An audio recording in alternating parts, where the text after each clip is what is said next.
கத்திரிக்கை கனம் மகிமை உண்டாதாக. மறுபடியுமாக இந்த ஓய்வு நாளிலே இந்த வருடத்திலே 2வது மாதத்திலே முதல் தேதியிலே வந்து அந்த கடந்த 31 நாட்கள் நம்முடைய ஆண்டவர் பாதுகாத்து 2வது மாதத்திலே முதல் நாளிலே இந்த ஆலயத்திலே கூடி வந்திருக்கிறோம். ஆண்டவருடைய பிரசன்னம் வழிநடத்தில் நம்மோடு இருப்பதற்காக தொடர்ந்து நம்ம ஆண்டவரோடு கூட இருப்போம். ஆண்டவர் இன்னும் அதிகமாய் நம்மை கண்மலையாகி ஆண்டவர் அவனை அதிகமாய் பலப்படுத்துவாராக. ஜெபம் பண்ணுவோம். கிருபையில் ஆண்டவரே இந்த நாளின் செய்தியை புலப்படுத்த வேண்டும். ஆண்டவரே உடைய கரம் இந்த வசனங்களின் மூலமாக பேச வேண்டும். இயேசுவின் பேரால் நடக்கிறார். இந்த வருடத்திலே இந்த 23வது பிப்ரவரி 23ஆம் தேதியானது ஒரு ஞானஸ்தான ஆராதனை நம்முடைய திருச்சியில் நடைபெறும். கடைசி ஞாயிற்றுக்கிழமை மேலே திருச்சியின் மேலே நம்முடைய பேப்டிஸ்ட் டேங்க் மேலே இருக்குது. ஆகவே அங்கே 23ஆம் தேதி கடைசி ஞாயிற்றுக்கிழமை அன்று இந்த ஞானஸ்தான ஆராதனை நடைபெறும். அதில் நீங்கள் அனைவரும் கலந்து கொள்ளும்படியாக கலந்து கொள்கிறேன். சங்கீதம் 114 8வது வசனம் படித்தது போல சங்கீதம் 114வது சங்கீதம் 8வது வசனம். சங்கீதம் 114வது சங்கீதம் கண்மலை தண்ணீரை தடாகமாகவும் கற்பாறை நீரூற்றாகவும் மாற்றுகிறார். அவர் கண்மலையை தண்ணீர் தடாகமாகவும் கற்பாறையை நீரூற்றலாகவும் மாற்றுகிறார். கண்மலை மலை எல்லாம் பார்த்துருப்பீங்களா? மலை வந்து எவ்வளோ எப்படி இருக்கும்? மலை எப்படி இருக்கும்? மலை போயிருக்கீங்களா? மலை இந்த உயரமானது இல்லை, அது என்னதான் இருக்கும்? பாறையில் தான் இருக்கும். ஆண்டவர் செய்கிற அந்த பாறையிலும் இந்த கண்மலையிலும் ஆண்டவர் என்ன செய்ய போறாரா?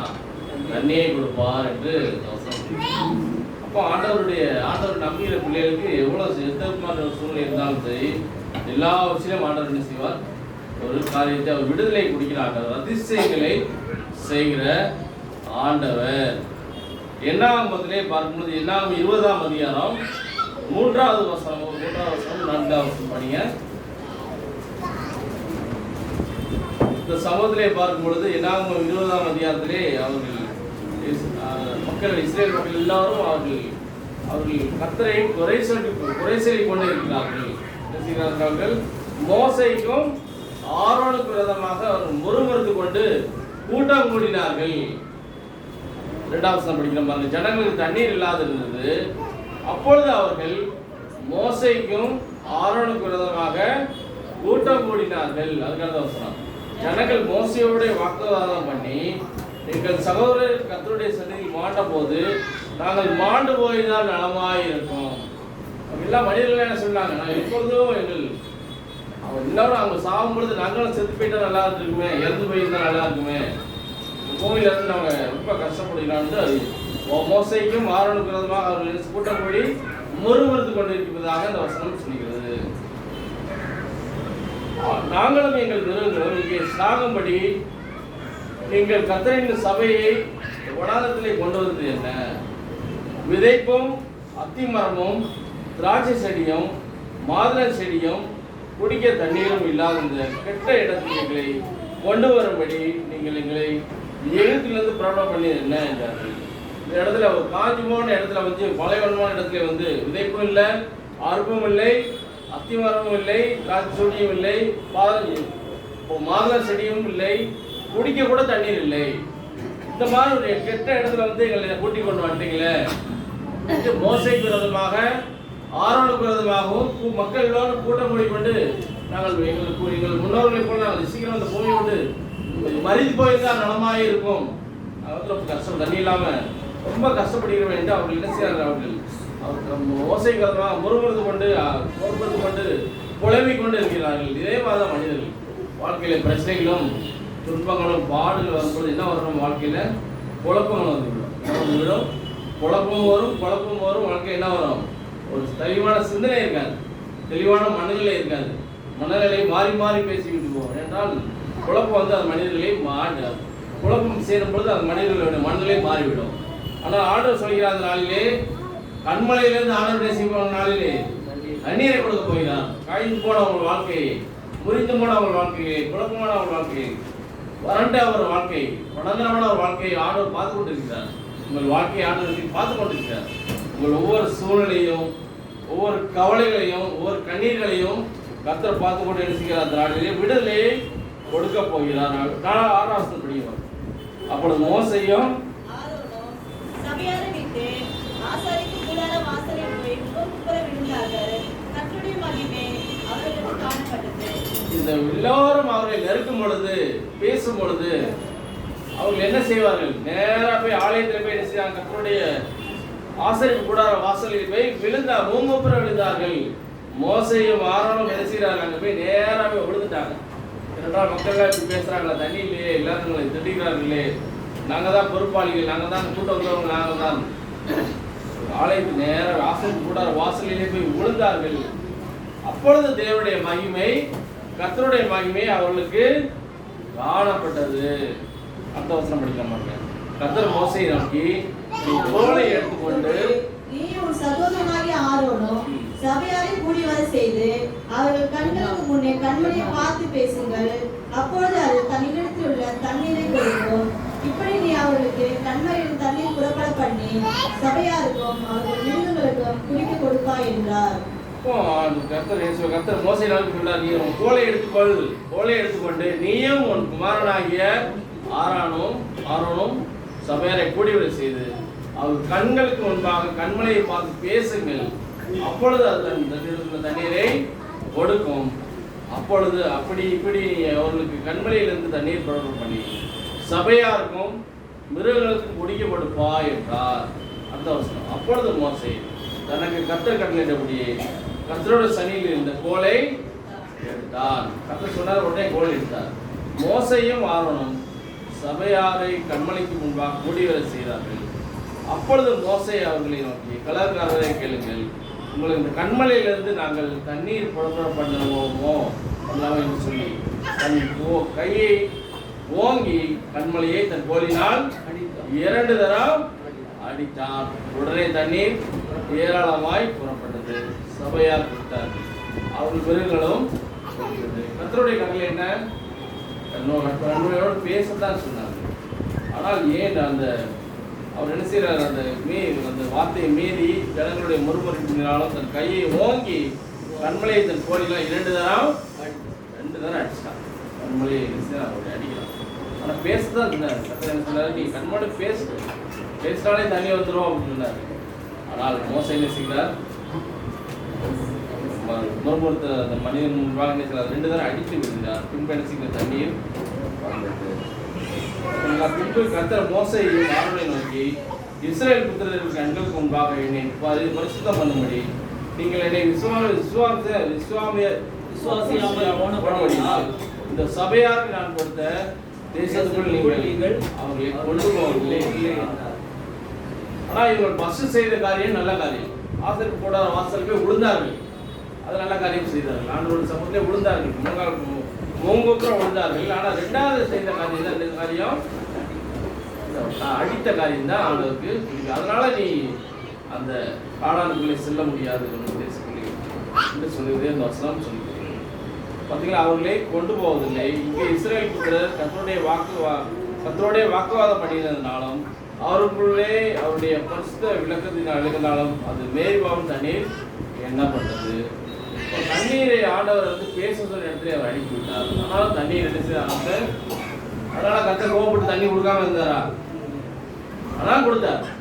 பேச்சை கேட்கட்டாலும் ஆனால் கொடுக்கிறார். ஆனாலும் அந்த அவர்கள் வார்த்தை கீழ்ப்படியும் பொழுது ஆனால் அவர்கள் அந்த கானானை அவர்களால் கானானுக்குள்ளே அவர்கள் போக முடியாத நிலைமைக்கு தள்ளப்பட்டார்கள். கிறிஸ்துவுக்கு பிரியமானவர்கள், நம்ம ஆண்டவர் அதிசயங்களுக்கு ஆண்டவர் தான். கீழ்ப்படிதான் கண்டிப்பாக ஆசீர்வாதம் கொடுப்பார். கீழ்ப்படியாமல் இருக்கும் பொழுது இன்னும் அப்படியே ஆசீர்வாதம் கொடுப்பார். ஆசீர்வாதங்கள் நம்ம வாழ்க்கையிலே குறைவுகள் உட்படலாம். ஆனாலும் ஆண்டவர் உண்மையோட பிள்ளைகளை ஆண்டவர் ஆசீர்வதித்துக் கொண்டே இருக்கிறார். நியாயாதிபதிகள் எடுத்துக்கொள்ளுங்கள். சிம்சோனோட வாழ்க்கையிலே ஒரு பள்ளத்தாக்கலை தண்ணீரை கொடுப்பதை பார்க்க முடியும். சிம்சோனுடைய வாழ்க்கையிலே நியாயாதிபதிகள் 15ஆம் அதிகாரத்திலே அந்த சமூகத்திலே அவர்கள் ஒரு பள்ளத்தாக்கிலிருந்து தண்ணீரை அவருக்கு கொடுப்பதாக சொல்லியிருக்கிறது. நியாயாதிபதிகள் 15ஆம் அதிகாரம் 15லிருந்து 19 வரை.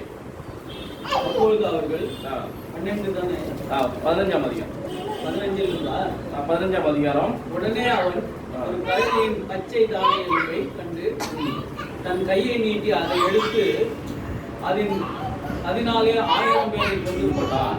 அப்போது சிம்சோன் கழுதையின் தாடை எலும்பினால் குவியலாக்கப்பட்டிருக்கிறார்கள், கழுதையின் தாடை எலும்பினால் 1000 பேரை கொண்டேன் என்றான். அப்படி சொல்லி தீர்ந்த பின்பு தன் கையில் இருந்த தாடை எலும்பை எறிந்துவிட்டு அவளுக்கு ராமா லோகி என்று பெயரிட்டான். அவன் மிகவும் தாகம் அடைந்து கர்த்தரை நோக்கி கூப்பிட்டு, தேவரே, அந்த அடியின் கையில் இருந்த பெரிய ரட்சிப்பை கட்டளையிட்டு இருக்க இப்பொழுது நான் தாகத்தினாலே செத்து விருத்த சேவனம் இல்லாதவர்கள் கைக்கு விழ வேண்டுமோ என்றான். அப்போது தேவன் லேகியில் உள்ள பள்ளத்தாக்கின் விளக்க பண்ணினார். அதிலிருந்து தண்ணீர் ஓடி வந்தது. அவன் குடித்த போது அவன் உயிர் திரும்ப வந்தது. அவன் பிழைத்தான். ஆனபடியால் அதற்கு எல்னா ரிகோரி என்று பெயரிட்டான். பாத்தீங்களா, இப்போ சிம்சோன் என்ன செய்கிறான்? மனிதர்களை அடித்து 1000 பேரை கொண்டான். 1000 பேரை கொண்டு விட்டு அவனுக்கு என்ன ஆயிடுச்சு? கழுதையின் தாடை எலும்பை வச்சு 1000 பேரை அவன் வீழ்த்துகிறான். அப்பொழுது அவன் எல்லாம் வயிற்று கொண்டு என்ன வந்துச்சு? அவனுக்கு தாகம் வந்து விட்டது. தாகம் வந்ததுனால ரொம்ப கஷ்டப்பட்ட தண்ணீர் தாகம் எடுக்கும் பொழுது அவனுக்கு தண்ணி குடிக்க முடியல. நான் வரலுதே என்று அவன் குழம்பி கொண்டு இருக்கிறது ஆண்டு செய்கிறார். அவன் என்ன செய்யறான்? அந்த பள்ளத்தாக்கில் இருந்து என்ன செய்கிறது? பள்ளத்தை விளக்க பண்ணினார். அதிலிருந்து தண்ணீர் ஓடி வந்தது. லேகில் உள்ள பள்ளத்தை விளக்க பண்ணினார். ஆண்டவர் எப்படினாலும் தண்ணி கொடுக்க நினைச்சுட்டாருன்னா இது பள்ளத்தை பிளவெடுத்து அங்கே தண்ணி கொடுக்கிறார். அந்த தண்ணீரை அவர் குடித்து எழுதுகிறார். திரும்பவும் உயிர் அவனுடைய வாழ்க்கையிலே அவனுக்கு திரும்பவும் வந்தது. இந்த வசனம் செஞ்சது ஆண்டோட பிள்ளையில ஒரு நாள் இருக்கக்கூடாது இல்லை. ஒரு மாசத்துல ஆண்டு செஞ்சது இந்த நாளிலே அவனுக்கு அதிசயங்கள் செய்யக்கூடாது. சிம்சோனுக்கு என்ன செய்கிறார்? பள்ளத்திலிருந்து தண்ணீரை கொடுத்து அவனை செய்கிறார். அவனை மறுபடியுமாக என்ன செய்கிறார்? உயிர்ப்பிக்கிறார். தாகத்திலே வாழும் பொழுது, நான் வரலும் பொழுது மனிதனுக்கு மறுபடியுமாக ஒரு நபியை கொடுத்து பள்ளத்தை பிளக்க வைத்து அதுல தண்ணீர் வந்து அதை குடித்து அவன் திருப்தியானான். அவன் தாகம் தீர்க்கப்பட்டது. ஆண்டவர் நம்பி வந்த பிள்ளை ஒரு நாளும் வெட்கப்பட்டு போவதே இல்லை. அது அந்த சிம்சோனுடைய வாழ்க்கையை ஒரு உதாரணமாக காண முடியும். 1000 பேரை கொன்ற மனிதனுக்கு அவனுக்கு தாகம் வந்ததே, ஆண்டவர் தாகத்தினால மறித்து போனாமா? மறிக்கவில்லை. அவன் உயிர்ப்பித்து பள்ளத்தை பிளக்க வைத்து தண்ணீரை ஆண்டவர் கொடுத்தார். ஆண்டவருடைய நம்பிக்கை பிள்ளைகளை ஒரு நாளும் அவர் கைவிடுவதே இல்லை. ஏனென்றால் அவர் வந்து வேறு விதத்திலே பார்க்கும்பொழுது அவர் ஒவ்வொரு குணநலங்களை பார்க்கும் பொழுது எசேக்கியேல் 12ஆம் அதிகாரம் 28 எடுங்க. எசேக்கியேல் 12ஆம் அதிகாரம் 28. எசேக்கியேல் 12ஆம் அதிகாரம் 28.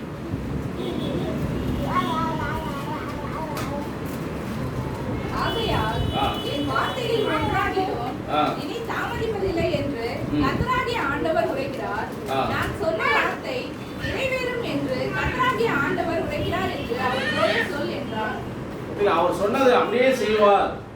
ஒரு நாளும் என்ன செய்கிறது? தாமதிப்பது இல்லை. அவர் செய்து கண்டிப்பாக நடக்கும். கண்டிப்பாக அவர் செய்ய வைப்பார். நம்ம உயிர்ப்பிப்பார். நம்மளை வந்து அப்படியே நம்மளோட வாழ்க்கை அப்படியே போய்விடாது. நம்ம யாரும் உயிர்ப்பித்து மறுபடியும் நம்மளை உயிர்ப்பித்து உலர்ந்த எலும்புகள் உயிரடையுமா என்று கேட்டது போல உயிரடையும். உயிரடைய வைக்கிற ஆண்டவர் தான் நம்ம ஆண்டவர். நம்ம ஆண்டவர் எப்படியாப்பட்ட ஆண்டவர்? கர்த்தர் உயிரடைய வைக்கிற ஆண்டவர்.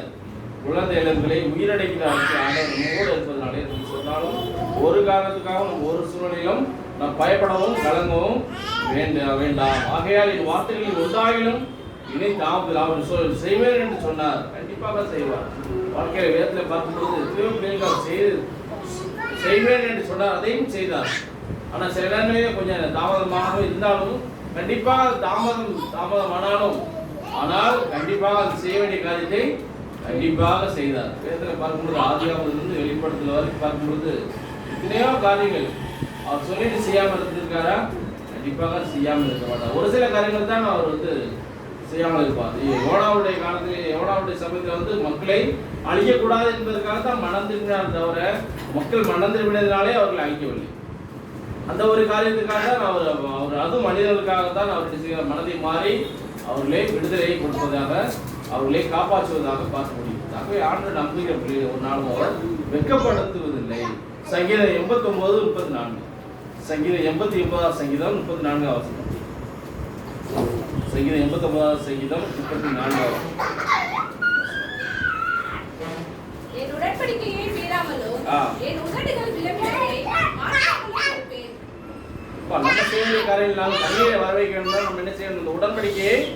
அந்த உடன்படிக்கையை என்ன செய்யணும்? நம்ம மீறக்கூடாமல் உடன்படிக்கையை உறுதியாக மனதிலே வைக்கும். உடன்படிக்கையை மீறாமலும் என் உதடுகள் வேண்டுமெனதை மாற்றாமல் இருக்கிறாங்க. உடன்படிக்கையை வைக்கக்கூடாது, மீறாமல் ஆண்டவருடைய சமூகத்திலே உடன்படிக்கையை கை கொடுக்கும் பிள்ளைகளாக இருக்கும் பொழுது ஆண்டவர் அந்த பிள்ளைகள் அனைத்து ஆசீர்வாதங்களை அவர் கொடுத்து கொண்டே இருப்பார். எபிரேயர் 6ஆம் அதிகாரம் 13ஆம் வசனம் 17ஆம் வசனம். எபிரேயர் 6ஆம் அதிகாரம் வசனம் 13-17.